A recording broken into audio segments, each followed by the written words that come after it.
예, 안녕하세요. 강원대 적성검사 해설 강의를 맡게 된 윤장철 선생입니다. 일단 올해도 수시 비중이 많이 확대된 가운데 적성을 이용해서 또 대학을 진학을 희망하는 학생들이 굉장히 좀 많아진 추세라서 이 적성이라는 또 하나의 수시 방법도 잘만 활용하면 여러분들이 또 대학 진학에 아주 좋은 기회로 작용할 수 있을 것 같습니다. 강원대 같은 경우는 아시는 것처럼 1단계에서 이제 학생부로 7배수인가요? 이렇게 뽑고 2단계에서 이제 학생부하고 적성이 30% 70% 이렇게 들어가서 적성에 대해서 좀 경쟁력이 있고 그다음에 학생부에 있어서도 조금 이렇게 취약하지 않다면 강원대라는 그 국공립대학의 진학을 적성을 통해서 갈 수 있는 유리한 고지를 점령할 수 있지 않을까 이렇게 말씀드리고 싶고요.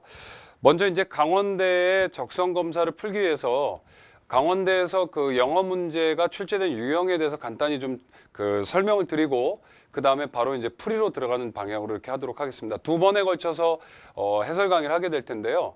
두 번째 강의에서는 특별하게 따로 개념 설명 드리지 않을 테니까 이번 시간에 이제 설명드리는 부분을 잘 숙지하시고 나서 강의에 임하시면 좋지 않을까 싶습니다. 자, 먼저 화면을 좀 잠깐 이쪽으로 보시면은요. 일단 강원대에서 이제 출제되는 그 문제는 크게 어휘 문제 위주로 출제가 많이 이제 되는데요. 여러분 아시는 것처럼 어휘라는 부분은 고등학교 때 기본적인 어휘들을 잘 숙지하시는 게 중요하겠고요.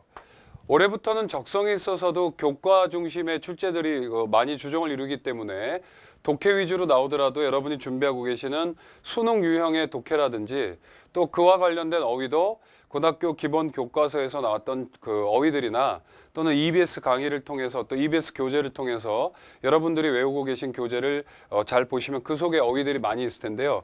그런 어휘들 중에서도 가장 필수적이고 기본적인 어휘들을 잘 소화하시면 적성을 치는데도 크게 문제가 없다는 걸 좀 먼저 아시고 일단 어휘를 문제를 풀 때 첫 번째는 일단 출제될 수 있는 부분이 다이어의 문제겠죠. 다이어는 이제 영어로 이제 폴리세미라고 하는데 원래 이 폴리라는 말이 이제 많다란 뜻이고요. 셈이라는 말이 이제 의미입니다. 그래서 어느 나라 말이나 이제 단어 하나에 꼭 하나의 뜻만 있지는 않은데 영어 단어에는 이 다이어적 성격이 더 강하기 때문에 기본적으로 이제 어휘가 사전에서 외운 하나의 뜻으로만 외우는 게 중요하지 않고 문맥에 따라서 어떻게 적절하게 잘 대처할 수 있는가. 이제 이 부분이 이제 굉장히 중요하다는 거죠. 예, 그다음에 이제 두 번째는 동의어입니다. 동의어는 보통 우리가 시노님이라고 이제 영어로는 얘기를 하고요. 이 syn이라는 말 자체가 이제 same, 똑같다의 뜻이고요. 그 다음에 이 오님이란 자체가 이름이란 뜻인데 서로 같은 이름을 갖고 있다. 이제 동의어의 관계. 사실 이제 완벽한 동의어라는 건 없는데 의미에 있어서의 어떤 정도가 거의 근접되는 부분들을 찾을 수 있는가. 이런 부분은 이제 묻는 문제가 출제가 되고요. 세 번째는 이제 반의어 관계인데요. 반의어는 이제 보통 저희가 엔토님이라고 얘기를 합니다. 이 엔트라는 말은 이제 반대다 이런 뜻이고요. 역시 오님이라는 건 이름값을 서로 반대 의미를 갖고 있다. 보통 이제 글을 쓸 때도 어떤 반의어 관계를 통해서 어느 한쪽을 부각시키는 이런 기능이기 때문에 특히 이제 동의어도 중요하지만 이 반의어는 일반적으로 영어 공부 학습에 있어서 상당히 중요하다는 걸 좀 기억하시면 좋을 것 같고요. 그 다음에 이제 네 번째는 이 단어 간의 이제 관계를 묻게 되는 문제가 출제되는데요.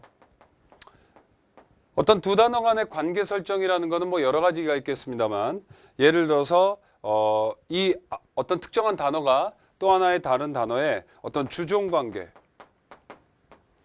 그러니까 수학으로 치면 전체 집합과 이제 부분 집합의 관계 뭐 이런 부분이 될 수 있겠고요.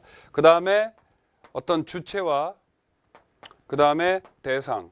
문법적인 용어라면 주어로 쓰일 만한 건지 아니면 동작의 대상인 목적으로 쓰일 만한 건지 그런 부분들이 이제 좀 필요하게 되고요. 나머지 뭐 특별하게 어휘에 있어서 큰 어려운 문제가 출제되지는 않지만 다시 한번 정리드리면 뜻이 여러 개 있는 거, 그 다음에 같은 단어, 반대말, 그 다음에 단어 간의 관계 이 정도로 우리가 이해할 수 있겠고요. 이제 어휘 문제 말고 어법 문제를 이제 해서 문장을 배열하고 문장을 완성하는 이런 문제도 출제가 되는데 이 문제에 있어서도 기본적으로 어휘의 의미를 역시 관련시켜서 묻는 부분들이 주종을 이루기 때문에 결국 여러분이 이제 강원대 적성을 준비하실 때 가장 신경 쓰셔야 될 부분은 이 어휘력에 대한 부분이 가장 비중이 크다라는 부분을 명심하시면 될 것 같습니다. 자, 그런 부분들을 좀 참고하시고요. 자, 이제 칠판에서 이제 화면을 띄우고 이제 한번 문제를 보도록 하죠. 자, 1번 문제부터 볼게요. 대표 유형 문제는 여러분이 책을 참고해서 보시고요. 자, 1번 문제 보시면 유명한 셰익스피어 극단이 한국에 왔다. 이제 극단이라는 단어에 이제 이렇게 밑줄이 쳐져 있고요. 그 다음에 이제 집에 손님이 있는 줄 몰랐다. 손님이라는 단어가 되어 있죠. 그럼 이제 극단하고 손님이라는 이 두 가지의 뜻으로 쓰일 수 있는 다이어가 뭐냐, 이제 이걸 묻는 문제인데요. 선택지를 빨리 보시면 적성 검사는 너무 심도 있는 사고보다는 순간의 어떤 순발력이나 좀 거칠게 표현하면 약간 좀 여러분들이 잔머리를 좀 써주시는 게 좋죠. 자, 컴퍼니라는 단어 있는데 그 다음에 client, assembly, 그 다음에 visitor 이렇게 돼 있죠. 우리가 일단 어려운 단어보다는 이제 쉬운 거 보면 visitor는 일단 방문객이란 뜻이겠고요. 그 다음에 client는 보통 이제 뭔가 자신의 어떤 업무를 의뢰하는 의뢰인이라는 뜻으로 보통 해석이 되죠. 그 다음에 이제 assembly라는 말은 보통 이제 assemble 해서 동사로 조립하다, 모으다 이런 뜻인데요. 사람 같은 거를 이제 모아놓은 거니까 어떤 집회라든지, 미국에서 쓰는 게 의회, 국회의원들이 모이는 이런 거라든지, 아니면 뭐 조립, 집합 이런 뜻도 되겠죠. 그 다음에 이제 컴퍼니라는 말은 이 콤이라는 말이 이제 함께 이런 뜻이고요. 이 펜이란 말이 원래 라틴어로 빵입니다. 빵. 그러니까 원래 빵이 이제 포르투갈 뭐 라틴어에서 온 건데 같이 이제 밥을 벌어 먹고 사는. 그러니까 일반적으로 저나 뭐 일반 사람들이 직장 다닐 때 밥 벌어 먹고 사는 곳이 이제 직장이죠. 그 다음에 이제 또 같이 밥을 먹을 만한 그 대상은 친한 친구나 이제 동료가 될 수 있겠고요. 그리고 또 함께 또 뭔가 있다는 뜻인데 여기 보시면 극단이라는 부분은 혼자서 되는 게 아니라 여러 사람이 함께 있는 공간이고 또 손님이라는 것도 집에 나랑 같이 있는 사람이니까 이런 어떤 어휘들의 기본적인 이미지, 대표 개념을 잘 보시면 이 컴퍼니가 정답이 될 수 있겠구나라고 빨리 찾아주셔야 될 겁니다. 일반적으로 컴퍼니 뭐 회사, 또 친구, 동료 뭐 이런 정도로 해석을 많이 하죠. 그러니까 이제 회사라는 개념에서 집단 개념이 나오고 친구나 동료라는 게 같이 있는 사람이니까 그래서 정답은 1번에 컴퍼니를 골라주시면 되는 겁니다.